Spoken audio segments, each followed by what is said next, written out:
What can I say about this movie? Why was that the most romantic movie I've seen in a long-ass time? Because you're fucking psychotic. Nobody look at my bookshelf to confirm that, please. I don't have to look. Actually, though, no. On a book-related note, if you've ever read My Best Friend's Exorcism by Grady Hendrix and really dug the cheesy 80s horror vibes, same vibes. Hardcore same vibes. Love it. That might be all of Grady Hendrix's stuff, but I don't know. That's the only one I've read so far. I will say I dig her outfits throughout the movie. That being said, Dead, sad Victorian boy is honestly the best character archetype for Cole Sprouse to play. I mean, I have to say, I don't know why it worked so well. It just did. alright, that being said, we just got out of Lisa Frankenstein, and It was so good. okay, first things first, I wanted to see this movie simply because it's the directorial debut of Zelda Williams and has a fan of her father.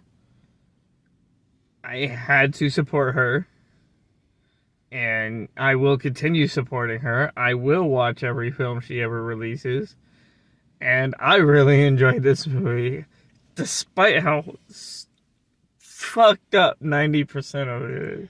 Okay, also, with you saying that, that feels like a good time to segue into Hollywood. You love a sequel lately. Sequel to this when? Please? I don't. It didn't need one. That doesn't mean I don't want one. If they're going to do one, they need to follow the sister. Get Dylan Sprouse in to be her sad Victorian zombie boy. So, it is the concept of Frankenstein.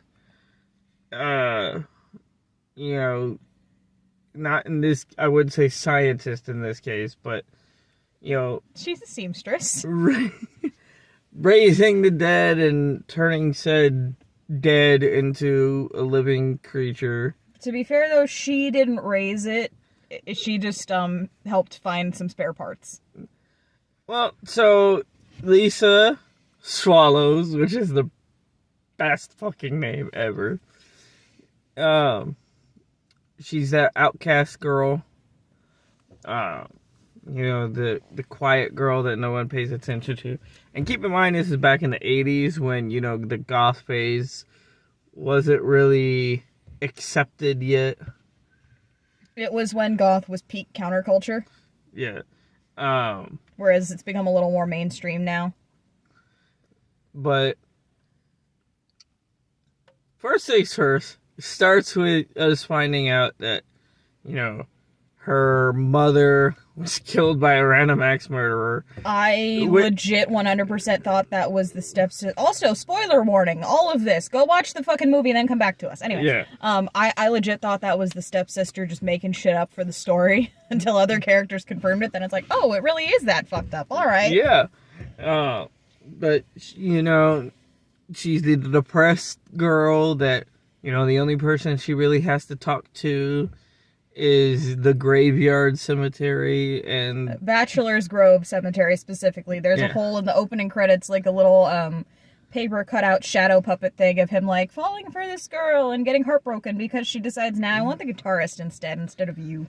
I want the guitarist and then he dies getting struck by lightning because peak Victorian drama. Yeah, I want the guitarist instead of the pianist. Yeah, you really did not pick very well there, hon. Guess which one is probably better with his fingers. Just gonna leave that there. Anyway. My children watch this. And hopefully they won't understand that yet. If they do, I'm sorry. No, you're not. You're welcome for the trauma. They are getting up there. God, I'm getting old. Anyway, so, lightning strikes, which, epilepsy warning, there's a lot of flashing lights in the beginning. It's the party scene, just after the party scene, anytime the tanning bed is involved. It wasn't bad enough that she had a seizure, but if you are more... I do have a headache, though. Yeah. And I need a gummy when we get home. If you are super sensitive, wait until it comes on streaming, or see if your theater can offer, sensory-friendly showing with the lights on or something. But, basically, his gravesite gets electrocuted. through a lightning strike and resurrects him. So she really doesn't even have anything to do with it other than drinking PCP. Yeah, she gets really drugged at a party. And honestly, the people who get killed are all the ones that have fucked her over in some way. Yeah. So, like, they're really... The evil stepmother, the guy who... Okay, minor trigger warning. I say minor because she shuts this shit down quick, but it was very much attempted.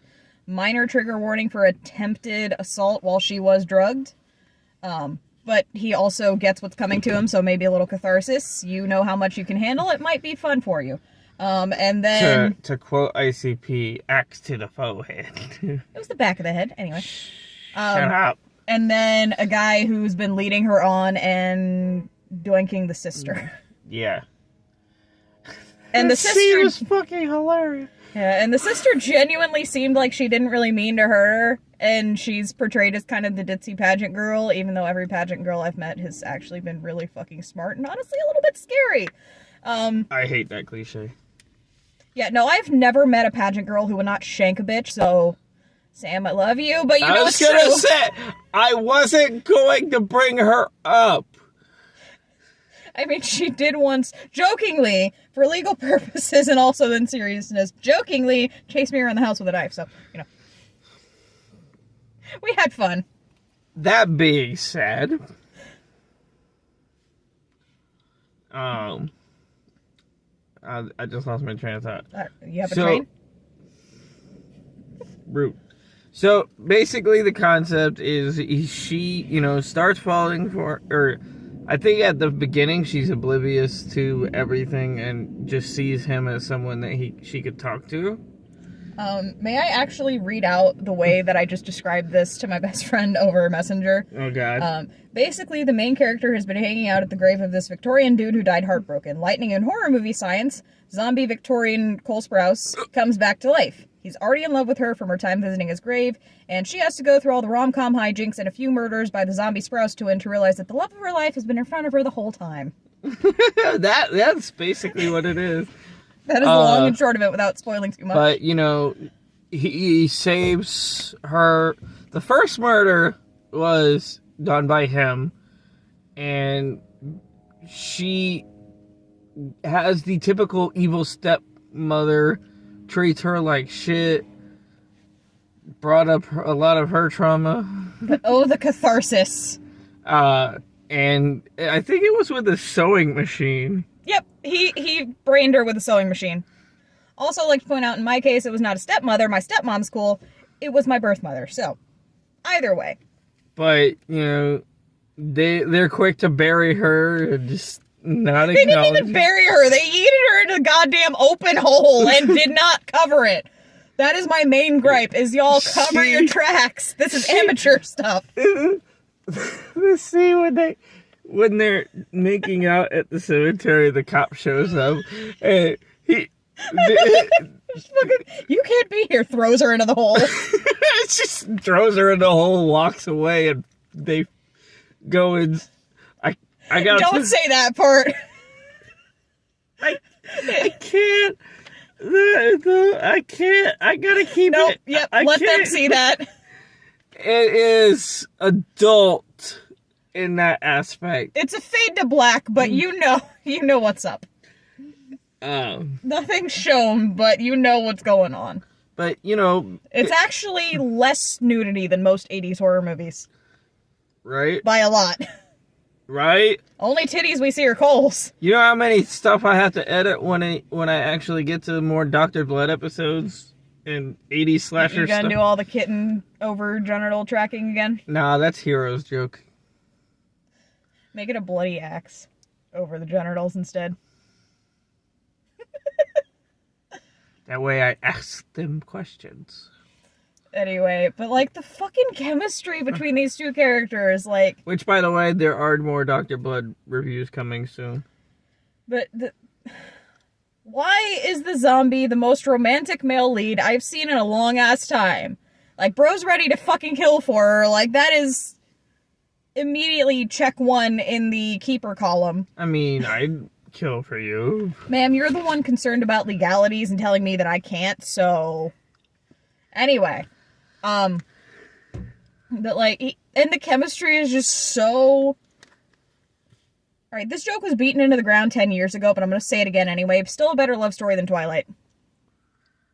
That's not y'all's fault. Like, Robert Pattinson, Kristen Stewart, both fantastic actors. Everything's a better Their love source story. material was shit. Everything's a better story than Twilight. I mean, yeah. But, like, this was legitimately good. Like, it was... I am not making a joke when I say that this is actually one of the most romantic movies I've seen in a long-ass time. It really was. Like, the chemistry, the way he looks at her, like, it is just... The more deranged she becomes throughout the movie. Yeah, it's like, kind of funny. And I love the kind of counter arcs they have, because every time he gets a new part, like the ear and the hand and whatnot, his body regenerates more. Like, he starts off all decayed and gray, and then he gets a little bit more alive and healthy looking. And he's mute throughout the whole movie. And then at some point at the end, I'm not going to reveal the whole context of the scene, but he does. You see him talking and hear him talking. And Cole Sprouse reading poetry in a Victorian poet's outfit. Like, I did not know that would check a box, but apparently it does. Like, he was hot in that scene. Like, oh my god.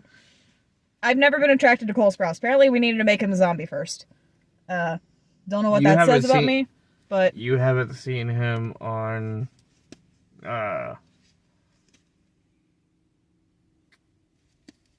What's the name? I have no idea. Riverdale. Yeah. Anyway. For a second, I thought we were going to get stopped by security. Because they stopped and looked straight at our car. It's fine. They'll live.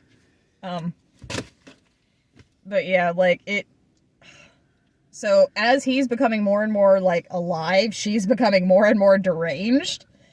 And it's just such a nice counterpoint. And I like, as he becomes more human, he, like, falls for her more.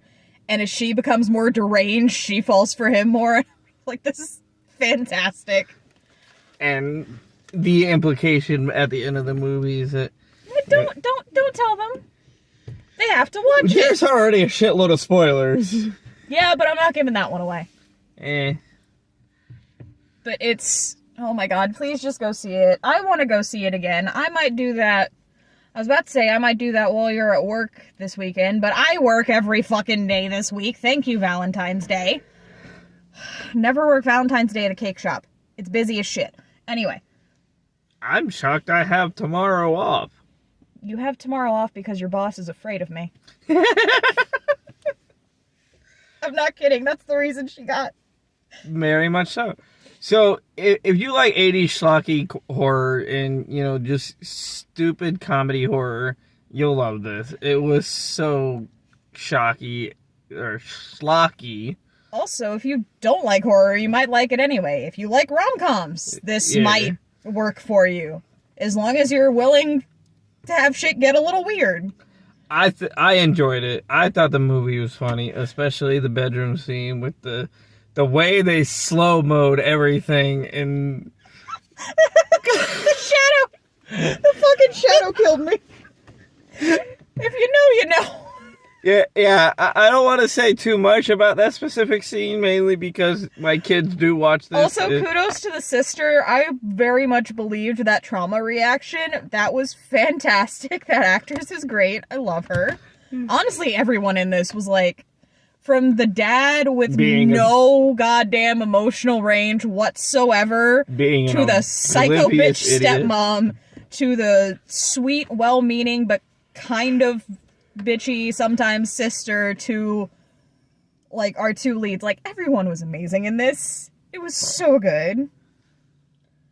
Like, right. I love this. I loved it. I highly recommend it. I would go see it. Like, I can't even think of anything to make it better. Before I knew what the ending was, I was going to say I could have done something to make it better, but then they did exactly what I was hoping they would do. So now I have no notes. Yeah. Like, it was so good. I mean, my only notes are how they could have murdered better, so I don't think that affects the story. I suppose. That being said, Thank you for watching, and go check out Lisa Frankenstein.